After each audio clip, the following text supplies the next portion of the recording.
우리 교재 동교재 199쪽.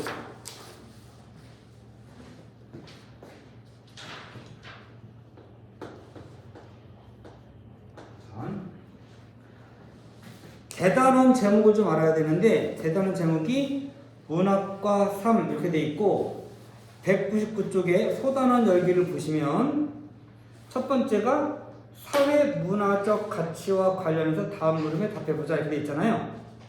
그래서 이거 일단 맥락이라는 말 좀 아셔야 돼. 자, 칠판 깨끗하게 지워놨는데 말할까? 자, 어떤 작품이 있을 때 그 작품은 그 작품이 모델로 삼은 현실이 들어가 있어요. 무슨 문적 관점? 처음 들어보시나요? 반영 문적 관점, 모방 문적 관점이라고 해요. 요거 좀 맥락을 연결시킬 거야. 그 다음에 어떤 작품을 이해하려고 할 때 그 작품을 쓴 작가가 어디서 어떤 내용을 공부했는지, 누구에게 배웠는지, 어떤 활동을 한 사람인지 이런 걸 알고 읽으면 그 작품을 이해하기 좀 더 쉽겠지, 그죠? 작가가 어떤 사람인지를 통해서 작품을 이해하는 것을 표현론적 관점이라고 해요. 작가의 생각이 표현된 게 작품이니까. 그 다음에 그 작품이 독자에게 어떤 영향을 주느냐를 고려한 감상을 효용론적 관점 그래요. 다 필요 없고 작품 자체만 따져야 돼. 그걸 구조론, 절대론. 요거를 내재적 관점이라고 하고 작가, 현실, 독자를 고려해서 작품을 감상하는 걸 외재적 관점이라고 해요. 내재적 관점, 외재적 관점도 처음 들어봐요? 학교에서 언급한 적 전혀 없어요? 한 적 있어요? 그러니까 간단하게 그렇게 알고 있는데 이게 지금은 교과 과정이 바뀌면서 맥락이라는 말로 바뀌었었어요. 그랬다가 다시 또 한번 바뀌면서 그 두 가지를 혼재하고 있어요. 대부분 그냥 맥락이라는 말을 쓰시는 것 같아요. 그럼 여기서 지금 여기 단원의 길잡이에 보면 사회 문화적 가치와 관련해서 작품을 감상하는 거잖아요. 이럴 때 자, 어떤 문학 작품에는 그 문학 작품 쓰여질 당시의 사회 문화적 가치가 반영되어 있다고 보는 거예요. 이거를 사회 문화적 맥락이라고 해요. 자, 그 용어를 알고 계셔야 돼요. 그거 알고, 자, 제목이 1번. 자, 201쪽으로 가세요. 201쪽. 자, 제목이 광야 이렇게 돼 있고. 자, 지은이가 누구 돼 있어요? 이육사 돼 있는데 보통 시를 할 거면 시인의 일반적인 경향 이런 것들도 정리하고 진행하는 게 도움이 많이 되기는 되는데 용어가 조금씩 다르게 바뀌어 있고 그래서 괜히 혼동될 것 같아서 이 책에 있는 대로 할게요. 하는데 자, 한 가지만 하고 잠깐만. 자, 광야 용어부터 정리하긴 할 건데 맨 위에 줄에다가 위에 줄 아니에요. 거기서 쓰지 마시고 뒤에는 나와 있는데 이게 페이지가 좀 왔다리 갔다리 할게요. 220쪽 잠깐 가볼래요? 220쪽? 얘들아 220쪽 잠깐 가볼게요. 220쪽 220쪽 왔어요? 맨 위에 보면 네모 3개 돼 있는 거 있죠? 화자의 현실인식 태도 찾았어요? 자, 시험 문제가 이렇게 나오는 거예요. 화자의 현실인식과 대응. 거기서 지금 태도라는 말이 나왔는데 화자의 현실인식과 대응이 유사한 것은 이렇게 나올 수 있어요. 과거에 참 많이 나왔는데 요즘 이게 너무 단순해서 그런가 잘 안 얘기를 하더라. 우리가 배우는 시는 100%는 아니지만 대개 현실에 대한 인식과 태도가 드러날 수밖에 없는 시를 배워요. 응? 김춘수의 샤갈의 마을에 내리는 눈이라고 해가지고 무의미시가 나온 적이 있기는 해요. 수능에. 응? 물론 그것도 의미가 없다는 그런 내용은 아니고 설명적 이미지를 쓰느냐 묘사적 이미지를 쓰느냐 요거에 따라서 하는 좀 개념이 무의미시가 뭐냐는 개념을 주고 이렇게 하는 거였어요. 이미지 자체를 중시하는 시였어요. 근데 우리는 그걸 배우는 게 아니고 우리가 대개 배우는 시들은 그 시가 쓰여진 시대의 사회 문화적 가치들이 들어가 있는 것도 우리가 배우는 거예요. 현실이 반영되어 있다는 거예요. 그럴 때 그 현실 속에서 화자가 어떤 대응을 하느냐, 좌절하느냐, 체념하느냐, 극복 의지를 가지고 있느냐, 뭐 이런 거를 들어가 있는 우리는 다 배우게 돼 있어요. 거의 100%예요. 그러니까 만약에 시가 나왔는데 시적 화자의 현실에 대한 인식과 대응이 드러나 있다. 그러면 다 맞다고 치면 돼요. 됐죠? 그러면 자 요게 첫 해에 나왔어요. 이육사의 광야가 과거에 6차 교과서일 때 7차만 6차 되게 오래된 거예요. 30년 전이에요. 그 6차 교과서에서 94학년도 첫 번째 수능에 이육사의 광야가 나왔어요. 근데 뭐라고 나왔냐면 자 거기 지금 조금 이따 여기 쓰고 할게요. 자 여러분들은 조금 이따 쓰세요. 잠깐 보세요. 제가 한 번 좀 언급했었던가? 부정적 현실 인식과 극복 의지 라고 하는 선택지가 당시 시험에 나왔었어요. 그래서 잘 보시면 자, 이때 여기에 대해서 선생님들이나 학생들이나 이의를 제기하지 않았어요. 토론하지 않았어요. 근데 잘 보면 사실 잘못된 구절이에요. 중의적으로 해석이 되잖아요. 그렇지 않아요? 여기를 자 요렇게 끊으면 현실인식이 부정적이라는 뜻이에요. 사고방식이 부정적이라는 뜻이에요. 그죠? 현실을 부정적으로 인식했다 이런 뜻이고 만약에 요렇게 끊었어요. 그러면 현실이 부정적인 걸 안다 그 뜻이에요. 의미 차이가 분명히 있죠? 그죠? 근데 자, 이거는 교과서에 나왔던 내용이고 다 이렇게 알고 있었어요. 이런 내용으로 요 구절을 썼기 때문에 잘못된 표현일 수 있지만 그냥 부정적 현실인 걸 일제식민지라고 하는 현실이 부정적이라는 걸 알지만 좌절하거나 체념하지 않고 극복하려고 하는 의지를 가지고 있다. 보통 그렇게 해석을 하고 문제를 푼 거예요. 근데 사실 잘못된 말이긴 하지. 근데 시험에 나올 때 이렇게 나오면 일단 맞는 걸로 보셔야 돼요. 자, 그런데 자 220쪽 한번 봐보세요. 화자의 현실인식 태도, 눈 내리는 현실 속에서도 자, 눈 내리는 현실 이게 부정적 현실이에요. 가난한 노래시를 뿌리게 된 의지, 이건 따로 쓸 필요 없겠다. 의지, 극복 의지예요. 근데 밑에 뭐라고 썼어요? 현실을 부정적으로 인식하고 이를 극복할 의지와 희생적이 드러나는 거 있죠? 내가 뭐라고 했어요 지금? 현실에 대한 부정적 인식이 아니고 부정적 현실을 알지만 극복하려고 하는 의지를 가지고 있는 거다 이렇게 있죠? 뜻이 좀 다르죠? 다른데 이 당시 현실이 부정적이잖아요. 그래서 아마 의도를 그렇게 쓴 것 같아요. 현실이 일제식민지화라고 하는 현실이 부정적이다라고 인식을 하지만 극복 의지를 가지고 있다 이런 거예요. 사실 잠깐만 자 현실을 부정적으로 인식한다고 그러면 예를 들어서 현재를 부정적으로 현실을 인식한다 이것도 맞는 거예요. 아 지금이 살기 좋을 때라고 치자. 그랬을 때 현실을 부정적으로 인식한다 맞는 거예요. 일제식민지화에서도 부정적으로 인식한다 맞는 거예요. 그때도 일제식민지화에서도 긍정적으로 인식한다도 맞을 수 있고 지금 현재 사회에서도 살기 좋은 때인데도 또는 살기 나쁜 때인데도 부정적으로 인식하는 데도 맞는 거예요. 사실 잘못된 표현일 수 있죠. 부정적 현실, 인식과 극복이 뭐 그런 뜻인데 책에는 조금 마음에 안 들지만 이게 일제식민지화 자체가 우리가 일반적으로 생각하기 부정적인 거니까 현실을 부정적으로 인식하고 해도 뭐큰 무리는 없어 보이긴 한데 분명히 의미 차이가 있어요.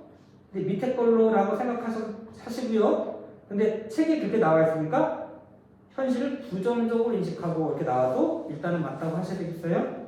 자, 거기에다가 쓰세요. 자, 현실을 부정적으로 인식하고 이를 극복할 의지 회생 정신이 드러난 그 밑에다가 이렇게 쓰세요.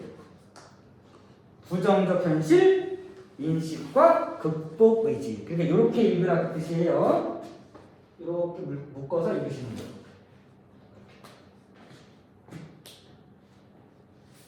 부정적 현실 인식과 극복이지. 그러나 이번 시험에서는 현실을 부정적으로 인식하고도 맞게 한다. 맞죠?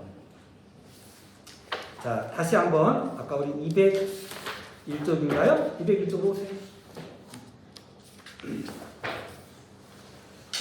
자, 맨 위에 광야 바로 밑에 써 있네. 뭐라고 되어 있어요?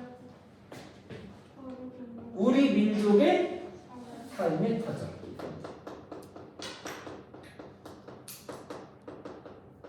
거기 써 있으니까 추가로 더 쓸게요. 우리 민족 역사의 현장이에요.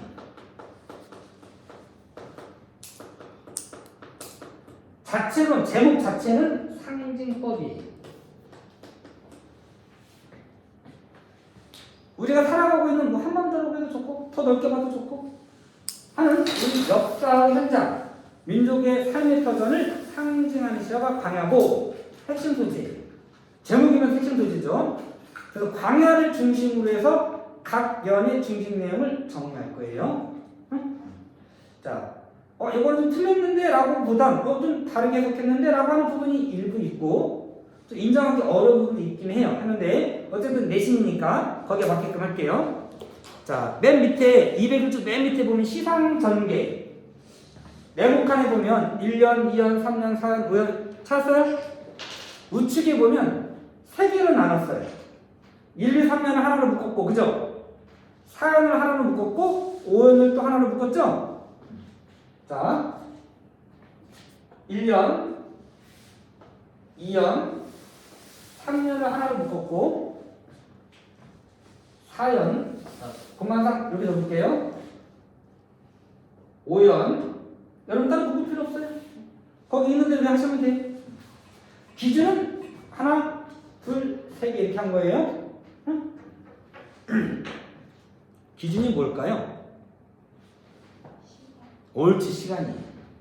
자, 뒤에도 나오긴 할 텐데 맨 밑에 특징 보세요. 2번에 광활한 공간과 유구는 오래된 이런 거예요. 시간을 좋아하시고 시장 정리하고 있다 이렇게 돼 있는데 자, 별표예요.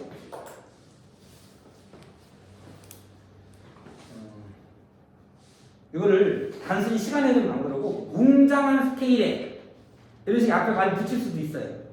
어쨌든 시간의 흐름이라는 말이 들어가면 되는 거예요. 시간의 흐름에 따른 시상 전개가 이루어지고 있다. 1, 2, 3년은 과거, 현재, 미래. 과거를 나타내는 말이 뭐예요? 네모쳐 있어요. 까마득한 날. 그 까마득한 날 바로 위에 보면 시간의 흐름, 과거, 현재, 미래 이렇게 돼 있죠? 그 앞에 뭔가 막 이렇게 집어넣어요. 그럼 애들이 이걸 못 치더라. 웅장한 스케일의 시간의 흐름 이름 보면 어쨌든 시간의 흐름이라는 말인데 못 쳐요. 그럼 안 돼요? 응? 시간의 흐름이라는 말 자체가 중요해요. 오케이? 그럼 사연, 현재를 나타내는 말 찾아보세요. 사연, 지금, 옳지. 네모쳐 있어요. 오연은 천구의 뒤. 자, 거기서 여러분 하나 물어볼게요. 거기 천구의 뒤 오른쪽 어휘풀이 된 거 보세요. 아주 오랜 시간이라고 되어 있죠? 그죠? 학교에서 이거 혹시 뭐라고 언급해 주셨어요? 천구라고 하는 건 아주 오랜 시간. 사전적인 의미는 그런 뜻이에요. 그런데 수업하실 때 혹시 다르게 언급하신 거 있어요? 내가 지금 뭘 묻는 거냐면 이런 거예요. 이게 수능에 나왔을 때 아까 관에 나왔다고 그랬잖아요. 이 천구의 뒤를 아주 오랜 시간 뒤에 라고 나왔을 때 그걸 틀린 걸로 했어요. 사전적인 의미는 오랜 시간이 맞는데 그 뒤에 독립이 이루어지기를 원하는 거거든요. 근데 독립이 이루어지는 걸 아주 오랜 시간 뒤에 독립이 이루어지기를 원한다 그러면 이상하잖아요. 독립이 빨리 이루어지기를 원할 거 아니에요. 그래서 천구의 뒤라고 하는 건 아주 오랜 시간 뒤를 말하는 게 아니고 우리 민족의 독립이 이루어지는 그 역사적인 순간을 뜻하는 거다. 이렇게 한 거예요. 오랜 시간 뒤에 풀리겠단 말이에요. 근데 천재는 꼭 오랜 시간 뒤에 나와요. 그래서 혹시나 선생님이 언급을 하셨나를 제가 물어본 거예요. 지금 안 하셨어요? 그냥 사전적인 의미로만 묻는 거라는 큰 무리는 없어요. 문맥적인 의미로 한다면 오랜 시간이 아니에요. 우리가 독립하는 그 순간이 다시 할게요. 본문 볼게요. 자, 그 다음에 들어가기 전에 제가 따라하지 않고 밑에 특징 정리할게요. 특징 보세요. 특징에 보면 독백적 어조라고 되어 있죠. 독백적 어조. 청자가 설정되어 있다, 없다. 설정되어 있지 않다. 청자가 없는 게 아니에요. 없는 게 아닌데 없는 게 아닌가? 있나? 뭐 청자가 자기 자신이 쓰겠다. 어쨌든 청자가 설정되어 있지 않아요. 독백적 어조예요. 자, 그 다음에 특징 밑에 여백에다가 한두 개만 더 쓸까요? 자, 3번은 되게 중요하긴 한데 이건 본문에서 할게요. 본문에서 하고 3번 밑에 한두 개만 더 적을게요. 어조를 적을 거예요. 어조. 아까 독백적 어조도 맞는데 그 밖에 264 시의 특징은 되게 남성적이에요. 자, 어조 정리하는 거예요. 써드릴까요? 어조. 남성적. 김소월하고 여성적 어조 그러는데 264는 되게 남성적 어조예요. 강하단 말이에요. 어떤 시어들 뒤에 강렬한 이미지의 시어를 써요. 센 이미지의 시어를 쓴단 말이에요. 요시는 거기에 조금 약하긴 하지만 남성적이고, 그 다음에 북방적이라는 말도 나와요. 북방적이 자기 뭘 의미하는 좀 애매하긴 한데 남성적하고 비슷하다 이렇게 보시면 되겠어요. 그 다음에 지사적. 지사적이라고 하는 거는, 지사라고 하는 건 민족을 또는 나라를 위해서 자신의 안위를 돌보지 않고 민족과 나라를 위해서 희생하는 사람, 지사잖아요. 그런 목소리가 나타난다는 거예요. 그리고 미래에 반드시 우리가 독립할 거라고 하는 신념이 드러나요. 예언자적 이렇게.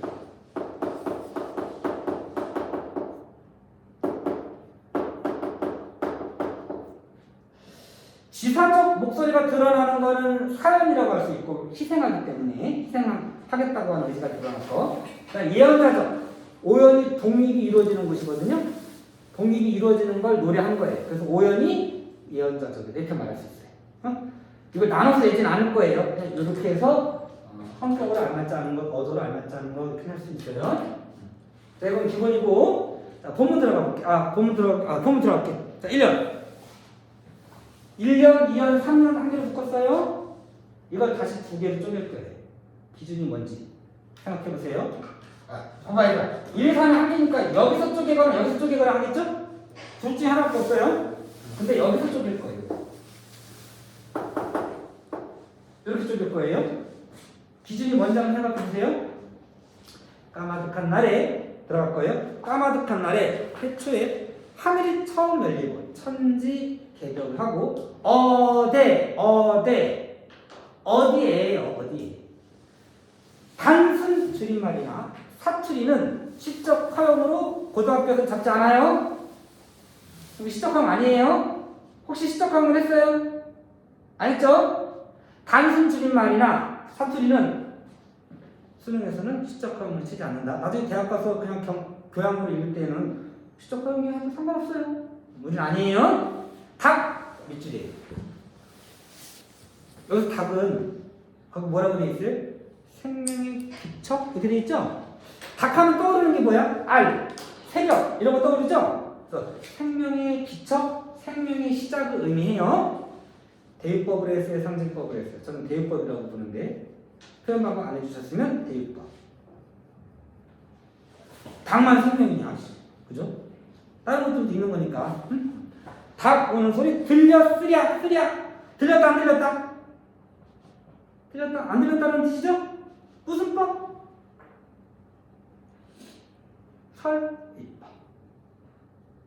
설입법. 설입법 나오면 영탄법 무조건 따라 나오는 거예요. 설입법, 영탄법이고, 설입법을 좀 넓혀서 뭐라고도 하죠? 물음의 형식, 의문문 형식이라고 나와도 맞는 말이에요. 자, 1년은 그러니까 태초에는 광야에 생명 문명의 기척이 전혀 없었어요. 그래서 이거를 자, 우측에는 태체 광야, 시간적 신성성. 그래도 좋네요. 좋아요. 좋은데 이렇게 나와도 돼요. 광야의 원시성 이렇게 해도 돼요.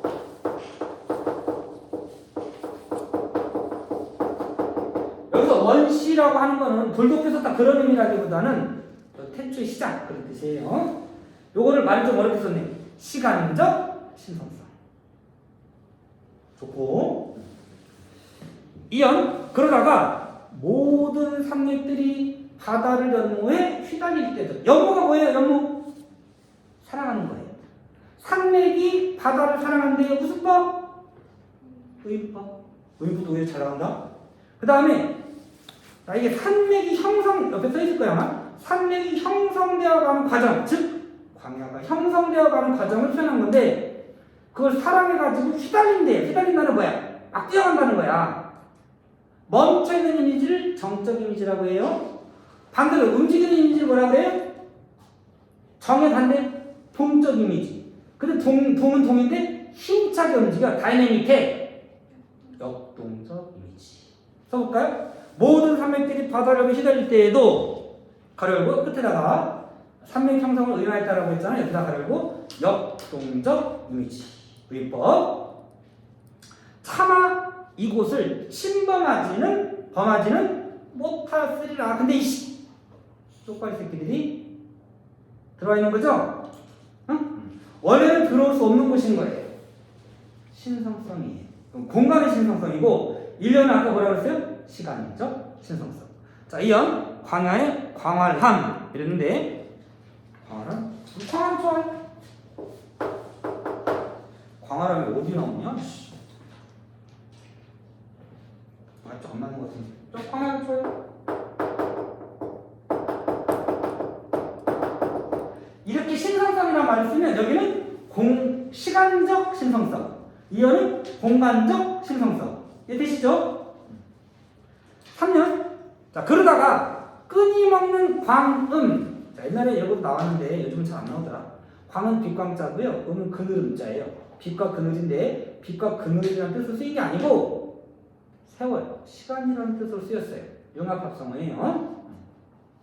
몰라 또 점수 변별력 주려고 융합합성어 같은 거 낼 수도 있어요. 여러분 알고 있는 융합합성어 있나요?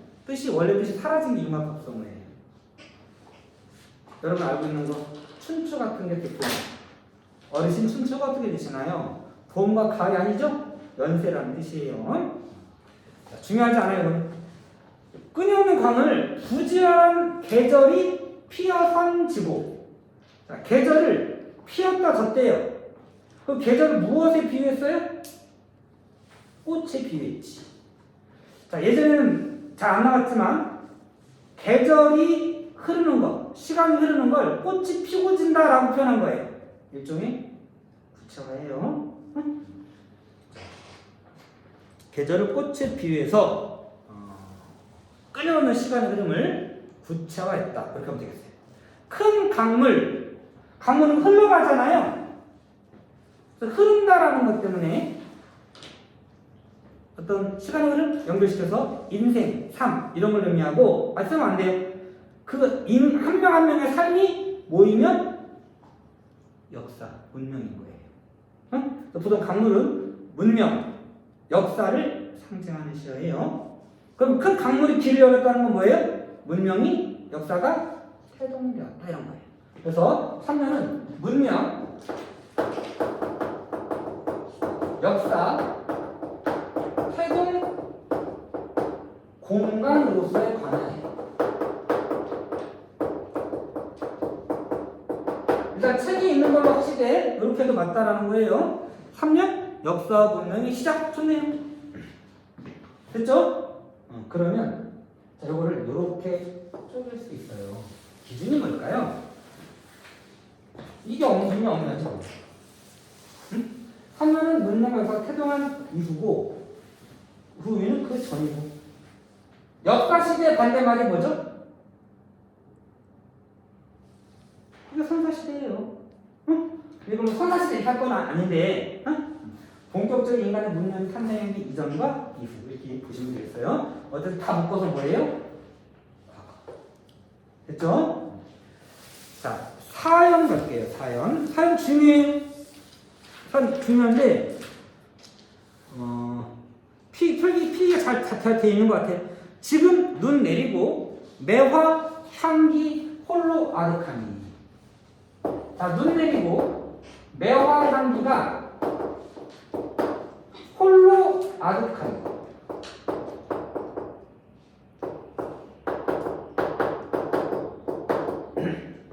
자, 해석을 책에 있는 대로 참고로 제가 말씀을 드리는데 책에 있는 걸로 바꿔서 말씀을 다시 드릴게요.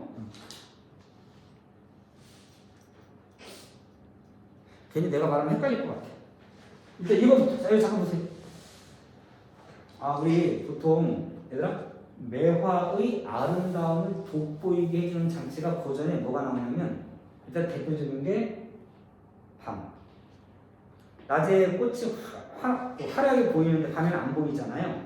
아름다움 느낄 수가 없잖아. 근데 매화는 향기가 은은해서 밤이 돼도 느낄 수가 있어요. 암향이라고 해요. 그 매화의 향을. 그 다음에 두 번째가 겨울, 눈이. 밤과 달, 겨울에 눈. 여기 이때 꽃은 다 얼어졌거든요. 근데 매화는 꽃을 피워요. 그래서 매화의 아름다움을 돋보이게 해주는 거고. 세 번째는 늙음이. 늙었는데도 죽지 않고 피운다. 뭐 이런 건데. 자, 이 눈은 보통은 꽃을 다 얼어 죽게 만드는 거예요. 시대 배경상 사회 문화적 배경, 맥락을 고려하면 이때 눈은 일제 식민지하의 실현과 고난이에요. 거기 실현과 고난이라고 써있죠? 그 속에서도 매화의 향기가 홀로 아득하대요. 자, 매화 향기, 매화 동그라미에요. 요렇게 대립적 이미지 시어가 쓰였어요. 자, 대립적 이미지의 시어가 쓰였는데 이게 포 하나라도 틀리면 되게 논리적으로 해야 되는데 대충 뭉뚱그려가지고 해놨어. 마음에 안 드는데 그게. 일단 옆에 써있는 거 잠깐 볼까요? 그대로 읽어볼게요. 눈이 내리는 추운 계절에 매화향기가 홀로 아득한 상황은 절망적 상황에서도 현실의 고난과 시련을 극복하겠다고 한다는 시적 화자의 고고한 의지 또는 쉽게 꺾이지 않는 민족의 강인한 기상을 드러낸 것으로 볼 수 있다. 사실 괄호를 틀린 말은 아니에요. 틀린 말은 아닌데 괄호를 밑에까지 묶어야 맞는 것 같은데 어쨌든 아득한에다 묶어놨으니까 색깔만 칠할게. 고고한 의지, 강인한 기상, 부각. 색깔 칠하세요. 여기서. 그래서 강인한 기상, 부각. 자, 이렇게 쓰면 돼요. 이렇게 써도 돼. 자, 거기 여백이 있을까? 그 위에다 쓰자. 여기다가. 대립적 이미지의 시어를 사용하여 지금 여기까지만 말하는 거예요. 여기까지만. 부정적 현실을 부각한다. 두 번째 줄까지만 보면 여기까지밖에 안 나타난 거예요. 세 번째 줄에 거기서 실행하겠다고 하는 거잖아요. 세 번째 줄까지 가야 의지를 강조하게 돼야지. 근데 어쨌든 책이 이렇게 나와 있으니까 상관없어요. 응? 다시 거기 잠깐 보세요. 지금 눈 내리고 고난과 시련, 매화향기 홀로 아득하니자. 매화향기 고고한 기상, 자신의 어떤 신념을 지키겠다고 하는 고고한 기상, 조국 광복의 의지 좋고요. 더 적으세요. 독립의 기운.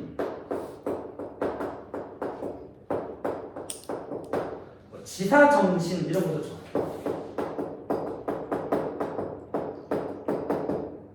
지사정신이라고 하는 이유는 홀로라는 말 때문에 그래요. 다른 놈들은 다 포기하고 도망가고 변절하고 이래도 나만큼은 버티겠다는 거예요. 그러다 보면 어떻게 될까요? 찍히겠죠, 이제에서. 그죠? 불량선인이 돼가지고 쫓기고 박해를 받고 이럴 거예요. 그래도 하겠다는 거예요. 그래서 치사정신이라고 할 수 있어요. 응? 자, 그리고 그 당시 우리가 비록 핍박을 받고 있고 식민지로 전락은 했지만 우리 민족 그렇게 약한 민족이 아니에요. 그죠? 그러니까 몇천 년 동안 그 떼놈 새끼들과 쪽발이 사이에서도 계속 지켜온 거잖아요. 우리나라는 여자도 가만하고 있잖아요. 중국인이나 일본 쪽발이들처럼 도망가고 그러잖아요. 우리는 여자들도 앞선단 말이에요. 그리고 계속 지켜왔지. 응? 자, 그래서 독립의 기운이라고 해. 그러면 거기 잠깐 보세요. 아득한이 그랬죠. 자, 여기에 대한 해석이 또 마음에 안 드는데 일단 책에 있는 것도 하고 원래 의미 제가 해드릴게요. 자, 책에 잠깐 볼까요? 원래 아득한이는 언제 쓰는 거예요? 멀다, 잘 안 보인다 이렇게 쓰죠? 원래는. 그죠? 그러면 자, 눈 내리는 상황에서 매화기가 잘 안 보인다. 그래도 나는 시생하겠다. 이래도 말은 되는 것 같아요. 그러니까 되긴 되는데 그거보다는 자 일단 그 책에 있는 데를 먼저 볼까요? 맨 위에 색깔 볼게요. 매화향이와 홀로 아득한 상황을 뭐라고 그랬어요? 절망적 상황 그랬어요. 그 설명되는 거 옆에 보세요. 매화향이가 홀로 아득하다라는 건 옆에 색깔 칠해야 돼요. 절망적 상황이라고 써놨잖아요 지금. 일단 그것도 인정하는데 원래 아득하는 여기서는 그런 뜻이 아니고 자 추가로 쓰셔야 돼요. 추가로 옆에 부족하면 옆에 오른쪽 공간 빼시고 따로 쓰세요. 극하고 은은하게 퍼집니다.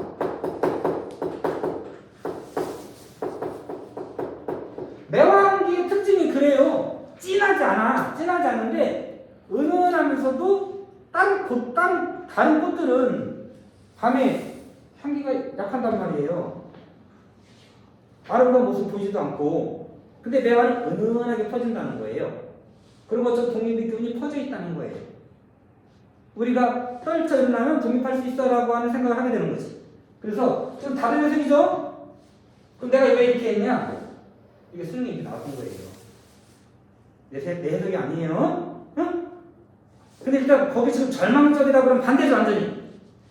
둘 다 안으로 하세요. 전 반대로 좀 그런가요? 근데 둘 다 말은 되는 것 같아요. 응? 다시 볼까요? 매화향이 홀로 아득하다라는 건 절망적 상황이지만 그 밑에 내 여기 노래의 씨를 뿌려라. 희생의지를 부각하는 것 에도 말이 되고 응? 독립의 기운이 퍼져 있는 상황에서 그래서 실제 독립이 돼도 나를 희생하겠어 이것도 말이 되는 거지. 그래서 수능에서는 이렇게 나왔다 이 말이에요. 응? 자, 내 여기 가난한 노래의 씨를 뿌렸죠. 필기하기가 잘 안 보이니까 요거를 좀 지우고 여기다 쓸게. 자, 필기가 조금 복잡해. 자, 어느 정도 책에 다 나와 있어요. 다 나와 있어서 효율적으로 좀 필기하시라고 제가 먼저 쓸 테니까 쓴 다음에 여러분 필기하세요. 자, 네, 여기 가난한 노래의 씨를 뿌려라. 얘들아, 뭐뭐어라 알아. 무슨 영어니? 평사형, 명령형, 청유형, 의문형, 영탄형 이런 것 중에 무슨 영어니? 명령형 합니다. 명령형 종결어라고요. 자, 내가 이런 뜻이죠. 몇 인칭? 1인칭이죠? 1인칭. 그러면 이건 지워버립시다. 다 지워도 되죠? 자, 얘들아, 영어도 똑같은데 명령문은 몇 인칭일 때 몇 인칭으로 쓰나요? 명령문 만들려면 2인칭에 쓰죠? 자, 우리말도 마찬가지예요. 명령문은 행동을 요구하는 거잖아요? 행동을 내가 할 때도 내가 하면 되지 뭘 요구해. 그래서 행동을 요구하는 건 상대방한테 하는 거예요. 몇 인칭에 쓰는 거예요? 2인칭에 쓰는 거예요. 그래서 지금 몇 인칭에 썼어요? 1인칭에 썼죠? 그러면 이거 문법적으로 맞아요? 틀려요? 틀린 거예요. 문법적으로 틀린 거란 말이에요. 그럼 무식해갖고 이 사람이 썼나? 아니에요. 의도가 있는 거예요. 자, 이거 시적 허용이에요. 문법적으로 틀린 거니까 시적 허용인 거예요. 그럼 왜 썼냐? 뭔가 의미를 강조하려고 쓴 거예요. 자, 시적 허용을 쓰는 이유는 두 가지예요. 얘들아, 시적 허용은 뭐라고? 어떤 데 시적 허용을 한다고? 단순 줄임말이나 사투리는 시적형 아니에요? 문법적으로 오류가 있을 때에만 시적형이라고 하는데 사용하는 예는 두 가지예요. 하나는 정형시에서 쓰일 때는 의미를 고려한 거예요. 정형시가 아니면 정서를 부각하기 위해서다. 이렇게 보시면 되겠어요. 의미를 강조하려고 써요. 그리고 정형시 아니잖아요. 그죠? 그래서 의미, 정서를 강조하려고 하는 거예요. 어떤 정서냐? 요거 내용을 해석을 해야 돼요. 첫 번 볼게요. 노래 C, A의 B 형태도 의미법이에요. 마음의 호수, 원어는 뭐예요? 내 마음의 호수. 마음이 원어는이고 마음의 호수가 빗댄 거예요. 어? 아까 우리 앞에 뭐였지? 뭐 변화의 물결? 이것도 변화가 원어는이고 물결이 보조관념인 거예요. A, B도 의미법이에요. 이것도 의미법이에요. 노래 C. 그럼 C의 원관념이 뭐예요? 노래. 어? 근데 C의 의미가 그럼 뭐냐? 자, 여기서 노래는 어떤 노래려나? 내가 노래 C를 풀어가지고 그 노래를 후손이 부르게 하려고 하는 거예요. 그 노래가 무슨 노래일까요?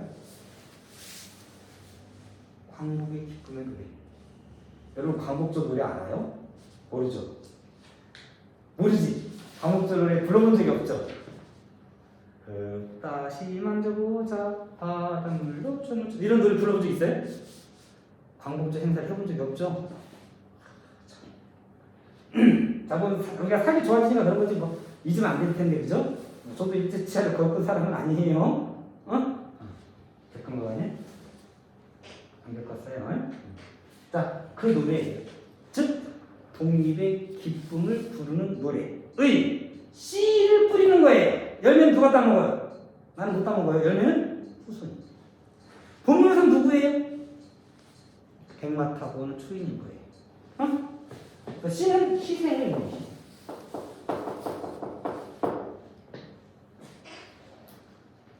그럼 시적 허용 뭘 강조하려고 한 거예요?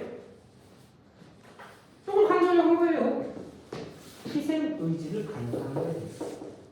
거기 써있는 것들 미주 치세요. 다 쓰려고 하지 마시고 희생 의지 강조.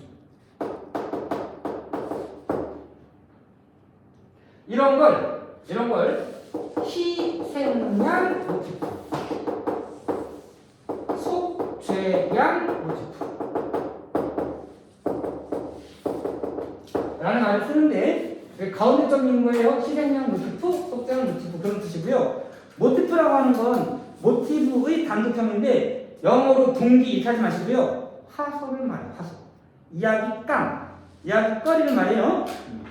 이 시를 짓게 되는 계기이기도 해요. 시작의 계기. 이 시작은 스타트가 아니에요. 이 시를 지은 시작의 계기인 거예요. 자, 좀 힘이 떨어졌어? 방금 악지 열심히 하잖아. 되게 들게 많죠? 자, 그래서 좀 이따 쓰라고 했던 거예요. 희생양 모티프가 드러난 작품. 이거 나올 수 있어요. 옛날에는 100% 이랬는데 지금은 또 100%까지는 아니고 꽤 높아요. 희생양 모티프 나오는 거. 우리 저항신앙이 누구 떠오르죠? 이육사도 있고 윤동주 떠오르죠? 윤동주 씨가 주로 나오는데 자, 어떤 시가 주로 나올 수 있냐면 일단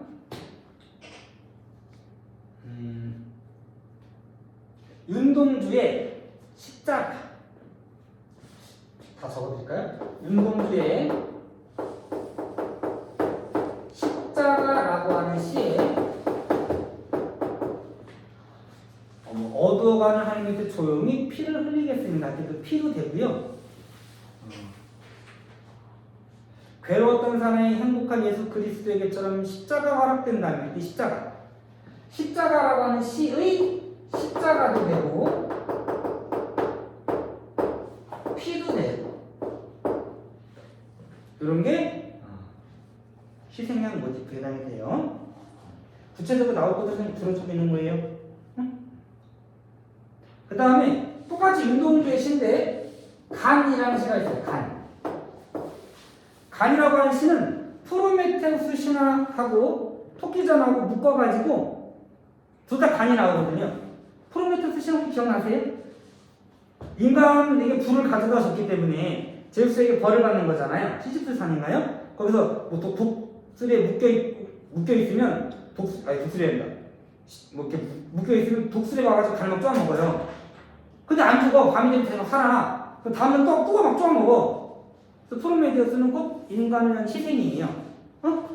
그거하고 토끼가 간을 뺏길 뻔하잖아요. 그걸 적절히 묶은 거예요.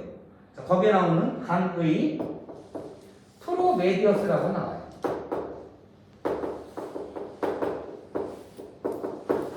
프로메디어스가 프로메테우스예요. 신문에 그날이 오면이라는 시에도 자주 나오는데 이거 뺍시다. 두 개만 합시다. 아직 필기 안 끝났어요. 그 다음에 근데 왜 가난하다고 했을까요? 자기가 희생하는데 왜 가난하다고 했을까요? 시험이 이렇게 나온다. 자, 빈천, 가난하고 천하다예요. 이렇게 나오면 틀린 거예요. 진짜 빈천을 말하는 건 아니에요. 가난하다고 말한 건 아직은 독립을 이룩할 수 있는 힘은 부족한 거예요. 또는 자신의 희생을 겸손하게 하는 말로 볼 수 있겠어요.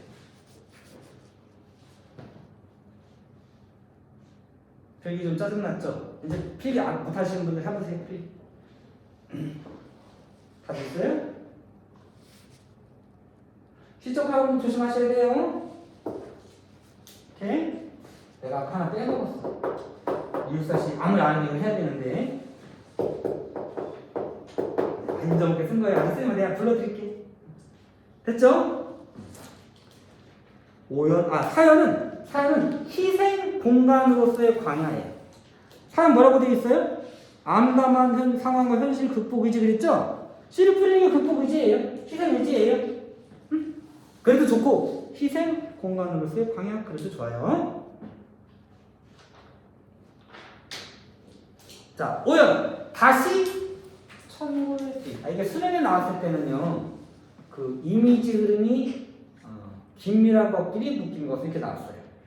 그래서 동익과 관계되는 이미지가 연결된 것끼리 묶은 거를 답으로 내도록 했어요.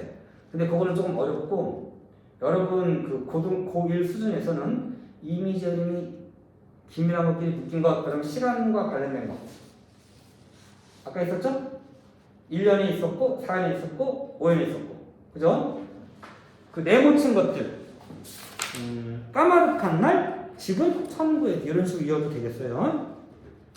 이때 천국의 뒤, 미래라고 써있고 오른쪽에 사전적인 아주 오랜 시간 뒤 그랬는데 쓸게요. 가려요. 민족사의 결정적 순간, 쉼표, 즉 독립의 날이에요. 민족사의 신앙, 천국의 뒤, 우리 민족사의 결정적 순간, 즉 독립의 날. 이런 뜻이에요. 백마 타고 오는 초인, 독립을 이룩할 위대한 후손이에요. 그렇게 설명을 다닥시 해석을 해놨어요.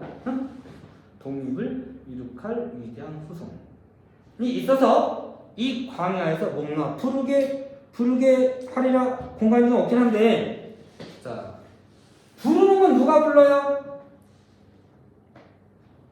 내가 불러요? 부르게 시키는 거잖아요. 부르게의 주체는 초인이에요. 후손이고, 하리라의 주체는 내가 하는 거죠. 하리라의 주체는 하자, 나예요. 마지막 오연은 미래에 대한 기대와 확신 그랬는데 독립 공간으로서의 광야. 그래도 좋겠고요. 독립 공간에서 광야. 자, 그 맨 밑에 네모칸 두 개 볼까요? 광야에 나타난 사회 문화적 가치. 자, 그 당시에 우리가 일제식민지 하잖아요.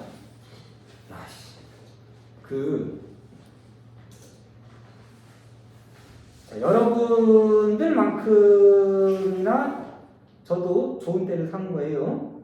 사실 우리 바로 앞에 세대까지만 해도 여러분 말죽거리 잔혹사 이런 영화 알아요? 죄송해요. 어쨌든 진짜 학교에 선생님들이 군복 입고 들어와가지고 뭐라고 해야 되나, 지시봉이라구나, 개머리판으로 때리면 이런단 말이죠. 뭐 개머리판까지 있었는데 그걸 맞아본 적은 없어요, 저는. 근데 이제 군복을 입고 다녔다고 선생님들이. 말죽거리 장세고 그런 거 나오잖아요. 교련 선생님. 응? 그 앞에 뭐 물론 저 전두환 때긴 한데 앞에 뭐 박정희라든가 이럴 때 그 앞에 식민지 때 얼마나 살 때 분통이 터졌겠어요. 그렇지 않을까요? 지금도 이 분통이 터지는데 그때 얼마나 분통이 터졌겠어요. 응? 요번에 뭐 새로 그 12.12 사태 전두환 그 반역 응? 영모죠 그것도 했던 사건을 다룬 영화 서울의 봄인가? 보고 싶은데 일단 민주투사들을 싸구려 씨를 말렸단 말이에요. 옳은 일을 하는 사람이 오히려 죽임을 당하기도 하고 이랬던데 깜빵에 가고 되게 억울한 때잖아요. 그런데도 불구하고 일제시하는 게 더 심하지. 우리 나라가 없으니까 개무시 당하고 야 지금도 쪽발이나 떼놓은 새끼들이 얕잡아보고 이렇게 하는데 실제 나라를 이뤘을 때 얼마나 얕잡아봤겠냐. 그렇지 않겠어요? 자 밑에 사회문화적 같이 보세요. 그런 시대예요. 그런 시대. 일제 식민지라고 하는 거는. 근데 거기서 다 좌절하고 절망 이럴 때인데 이육사 시인은 사실 시인이라기보다는 독립투사예요. 쪽발이 입장에서 보면 전과 17범이거든요. 독립운동하다가 갇히고 나오면 또 독립운동하고 갇히고. 여러분들 중학교 때 청포도 배우셨어요? 그 청포도라고 하는 시가 고향까지는 가지는 못하고 잡히니까 근처에서 고향을 보다가 다시 만주 쪽으로 넘어가서 그때 고향을 보던 마음을 담아서 쓴 시가 청포도고 그 해 겨울인가에 총들을 가지고 무장투쟁을 하기 위해서 총들을 갖고 들어오려다가 걸려요. 그래서 감옥에 갇히는 거예요. 감옥에 갇혀서 해방되기 6개월 전인가 죽어요. 이게 특정 사람 말하지 말자. 쪽발이들이 쫓아다니면서 적극적으로 친일한 시인들도 있어요. 그냥 붓을 꺾은 수동적으로 저항하는 그런 시인들도 있고 이육사처럼 적극적으로 저항하는 시인도 있는 거예요. 이 양반 얘들아 이 양반이 사회문화적 가치 때문에 제가 하는 거예요. 15살에 가출을 했어요. 일탈행위를 했다는 게 아니고요. 독립운동 하겠다고 만주로 넘어간 게 15살 때예요. 불안할 거 아니에요? 그 당시에 쓴 시가 소년에게라는 시가 있고요. 그것도 수능에 나왔어요. 중2 때 중국으로 넘어간 거예요. 독립운동 하겠다고. 얼마나 마음이 불안할 거예요? 근데 불안하지 않은 척 하지 않아요. 불안하다고 해요.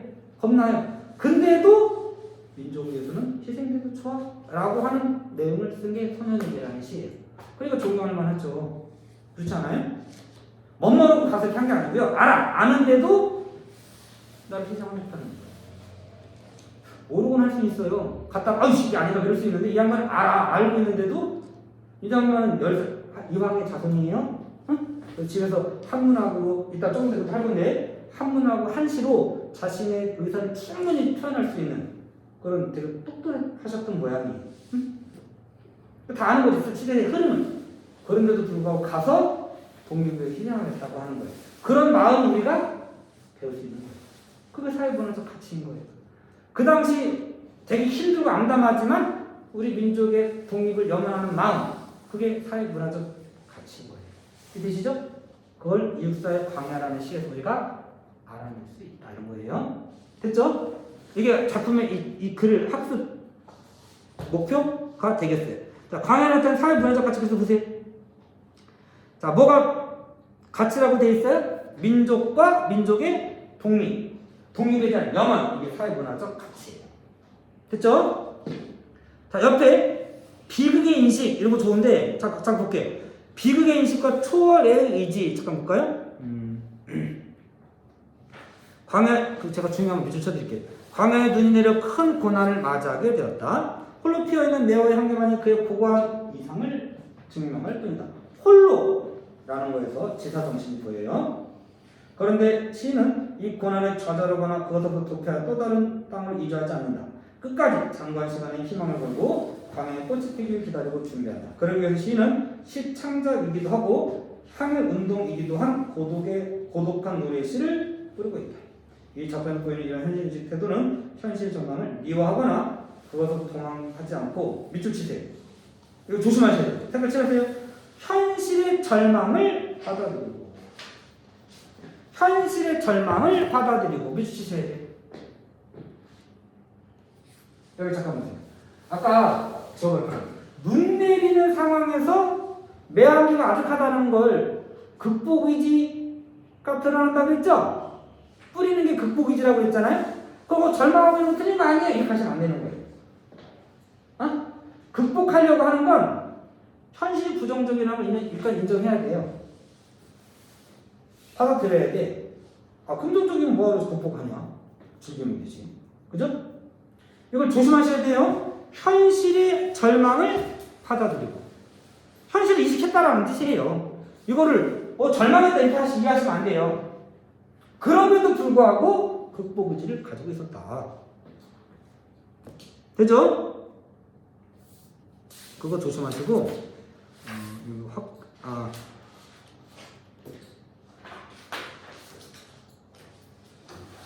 자, 그 다음에 200을 좀 다시 가가지고 왼쪽에 보면 뭐 강인하면 남성적인 요소가 느껴져 이런 말이 있는데 제가 하나 빼먹었어요. 뭘 빼먹었냐면 이왕 후손 얘기하다 보니까 기억이 나는 챕터 잠깐 볼까요? 아까 이왕 후손이라고 그랬죠? 10살 때이면 한시로 자신의 의사를 잘 쓸 수 있었다고 그랬잖아요? 한시가 글자 수가 얘들아 한시 배운 적이 없지. 한시는 물론 이제 고시도 있지만 한시는 예를 들어 절구, 율시 그러면 5줄이 4줄로 딱딱딱 돼 있어요. 5글자. 아니면 8줄. 그림으로 그리면 얘들아 잠깐 볼까? 그림으로 그리면 이런 식으로 돼 있는 거예요. 이렇게. 길이가 딱딱딱 맞아요. 8줄짜리도 마찬가지. 어? 8줄이 하면 2줄인데 길이까지 딱 똑같아 이렇게. 5글자 또는 7글자 둘 중에 하나니까. 어? 근데 이유 사실 잘 보면 얘들아 절정이라는 시가 딱 이렇게 됩니다. 그럼 내가 얘가 갑자기 왜 했냐? 자, 광야는 어떻게 되냐면 잠깐 볼까? 자, 광야 잠깐 보세요. 1년 몇 줄이에요? 1년 몇 줄이에요? 3줄이죠? 이렇게 생겼죠? 2년 이렇게 생겼죠? 3년도 똑같아요. 가로세기는 한자 빼면 이렇게 돼 있는 거예요. 4년도 똑같고 5년도 똑같아요. 그죠? 그래서 하나 앞에다 하나 더 쓸게요. 형식이 정제되어 있어요.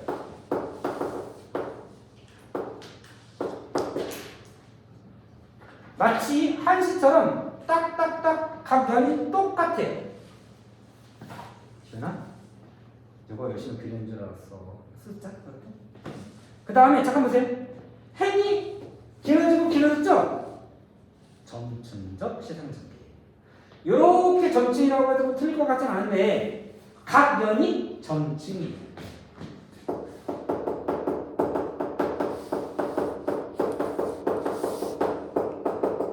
이렇게 해도 맞아요. 점층적 시상전개. 됐죠?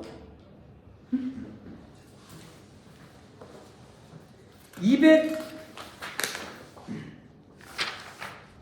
다음에 있는 그 200사, 204는 중요하지만 충분히 제가 언급한 거니까 맡기고 잠깐